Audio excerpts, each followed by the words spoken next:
Hi everyone, this is Balázs from RacingBrick. I know September just started, but according to LEGO, Christmas is already around the corner. A huge box arrived at the studio recently. This is the 41843 Family Christmas Tree Set. The box is really big and thick, though judging by the number of pieces, I don't think it's completely full. Thankfully, it's a 9 plus set, not 18 plus despite the size, so the box comes with a nice and cheerful background.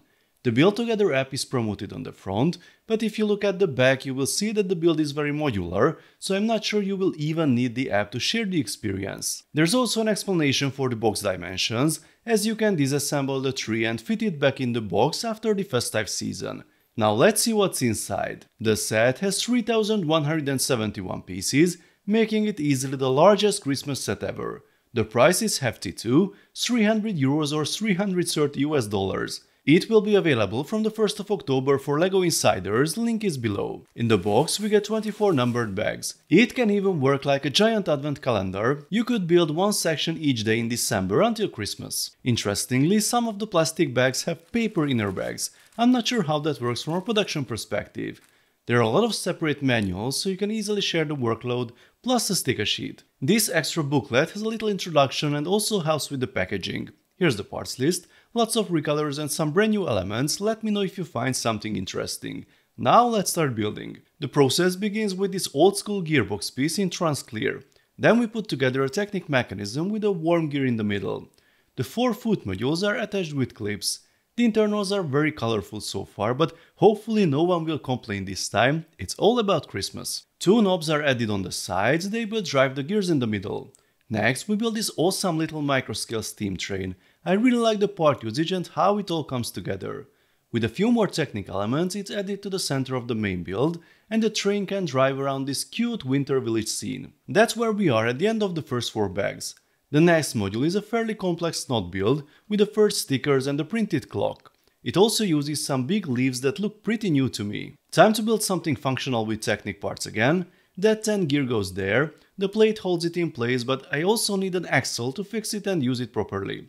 Well, here it is. It will be a simple but somehow functional clock.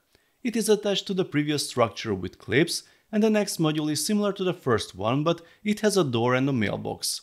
This section goes on top of the base. Make sure the cross axle in the middle is oriented properly. The green and orange tiles guide the alignment. Clips secure everything, and then you can test the clock. The next module has a little Christmas tree in the middle, and again the subtle but recognizable green and orange color coding on top for orientation. Pushing it into place is a bit tricky, but once secured the tree rotates. Then it's back to the lower level where we add a ton of leaves. Since they move around, it's quite a tedious step. You also need to mount ornaments without knocking leaves off, which is another challenge. The inner structure is clever though. A mix of Technic and system parts forms a hinge. You can literally open the tree to reveal the inside, although the leaves often need rearranging afterwards. This section slides into the green side, held in place by clips, which is not the easiest with the leaves everywhere. On the other side there's a workshop with some nice details and lots of room for minifigures. The next level has Santa's computer with a cool printed transparent piece, plus plenty of stickers. The wall structure changes here and we get more recolored Technic elements. This section goes on to the green side as well. Next up is a break from the tree. We build a cool sleigh packed with gifts with a modern twist thanks to the control panel. There's also a cozy elf relaxation room filled with stickers. Most of them have some LEGO references. Let me know in the comments which ones you recognize. The top section connects with a towel, and finally we add the star on top with big transclear snowflakes. The tree is finished. But there's still more. If you don't recognize the cat, this is Cataclaws, LEGO's holiday mascot since 2023. It comes with a special printed tile for the eyes. Besides Cataclaws and the reindeer, there are 7 minifigures included and 2 small plushies. AFOS will love the classic space helmet and air tank in bright green, but there are also exclusive printed torsos and accessories, making it a strong minifig lineup. So here's our gigantic LEGO Christmas tree. Gigantic compared to what came before. The previous tallest was set number 40573 at 30 cm, while this one reaches 46 cm. But if I put the black pearl next to it, which actually has fewer pieces, you can see that piece count doesn't tell the whole story. It's big, but to see what's going on inside you need to open the sections. The functionality with the knobs and all the rotating sections is very cool.